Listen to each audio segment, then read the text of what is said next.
Hello दोस्तों, आज हम आपको विक्रम बेताल की चौथी कहानी सुनाएंगे जिसका नाम है ज्यादा पापी कौन। भोगवती नाम की एक नगरी थी।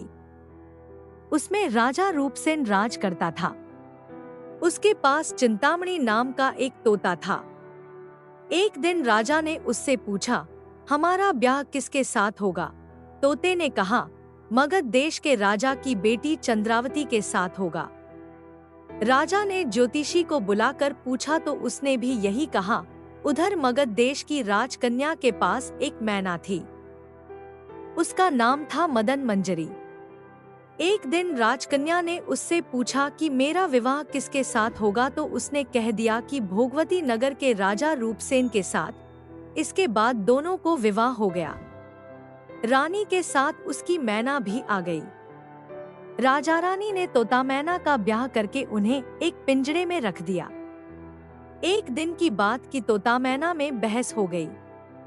मैना ने कहा, आदमी बड़ा पापी, दगाबाज और अधर्मी होता है। तोते ने कहा, स्त्री झूठी, लालची और हत्यारी होती है। दोनों का झगड़ा बढ़ गया तो राजा ने कहा, क्या बात है, तुम आपस में लड़ते क्यों हो? मैना ने कहा, महाराज, मर्द बड़े बुरे होते हैं। इसके बाद मैना ने एक कहानी सुनाई।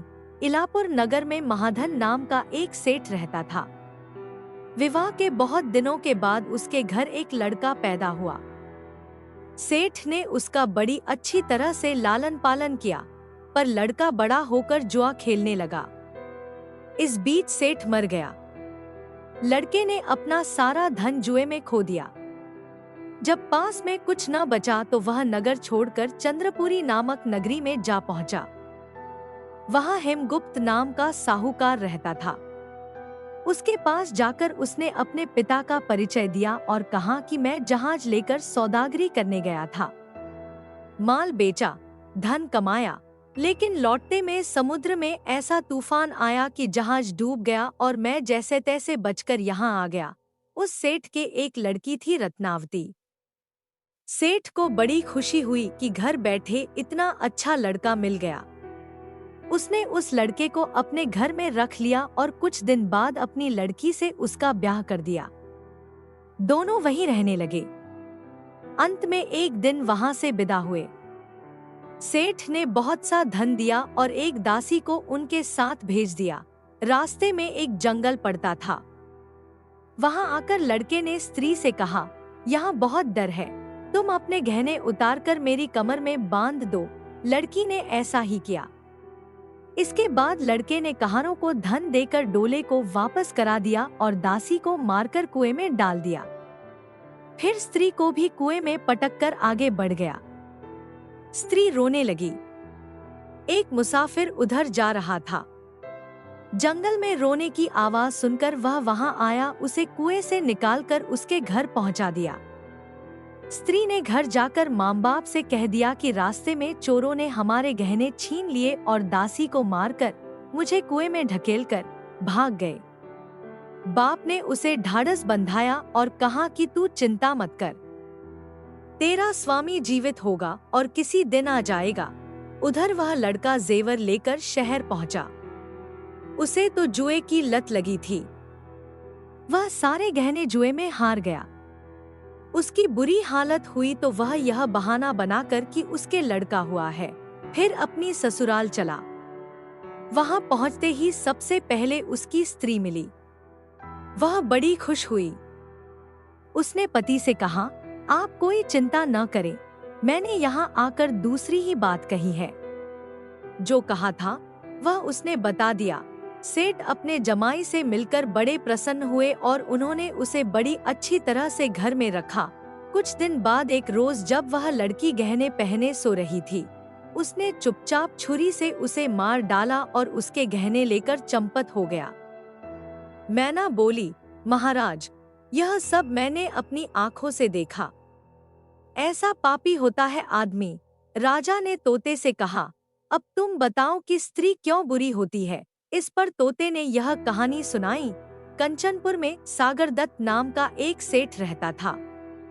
उसके श्रीदत्त नाम का एक लड़का था। वहां से कुछ दूर पर एक और नगर था, श्री विजयपुर। उसमें सोमदत्त नाम का सेठ रहता था। उसके एक लड़की थी, वह श्रीदत्त को ब्याही थी। ब्याह के बाद श्रीदत्त व्यापार करने परदेश चला गया। 12 बरस हो गए और वह न आया तो जयश्री व्याकुल होने लगी। एक दिन वह अपनी अटारी पर खड़ी थी कि एक आदमी उसे दिखाई दिया। उसे देखते ही वह उस पर मोहित हो गई। उसने उसे अपनी सखी के घर बुलवा लिया। रात होते ही वह उस सखी के घर चली जाती और रात भर वहां रहकर दिन निकलने से पहले ही लौट आती। इस तरह बहुत दिन बीत गए। इस बीच एक दिन उसका पति परदेश से लौट आया। स्त्री बड़ी दुखी हुई, अब वह क्या करे। पति हारात का था। जल्दी ही उसकी आंख लग गई और स्त्री उठकर अपने दोस्त के पास चल दी। रास्ते में एक चोर खड़ा था। वह देखने लगा कि स्त्री कहाँ जाती है। धीरे धीरे वह सहेली के मकान पर पहुंची। चोर भी पीछे पीछे गया। संयोग से उस आदमी को सांप ने काट लिया था और वह मरा पड़ा था। स्त्री ने समझा सो रहा है। वहीं आंगन में पीपल का एक पेड़ था जिस पर एक पिशाच बैठा यह लीला देख रहा था। उसने उस आदमी के शरीर में प्रवेश करके उस स्त्री की नाक काट ली और फिर उस आदमी की देह से निकलकर पेड़ पर जा बैठा। स्त्री रोती हुई अपनी सहेली के पास गई। सहेली ने कहा कि तुम अपने पति के पास जाओ और वहां बैठकर रोने लगो। कोई पूछे तो कह देना कि पति ने नाक काट ली है, उसने ऐसा ही किया। उसका रोना सुनकर लोग इकट्ठे हो गए। आदमी जाग उठा। उसे सारा हाल मालूम हुआ तो वह बड़ा दुखी हुआ। लड़की के बाप ने कोतवाल को खबर दे दी। कोतवाल उन सबको राजा के पास ले गया। लड़की की हालत देखकर राजा को बड़ा गुस्सा आया। उसने कहा, इस आदमी को सूली पर लटका दो। वह चोर वहां खड़ा था। जब उसने देखा कि एक बेकसूर आदमी को सूली पर लटकाया जा रहा है तो उसने राजा के सामने जाकर सब हाल सच सच बता दिया। बोला, अगर मेरी बात का विश्वास न हो तो जाकर देख लीजिए, उस आदमी के मुंह में स्त्री की नाक है। राजा ने दिखवाया तो बात सच निकली।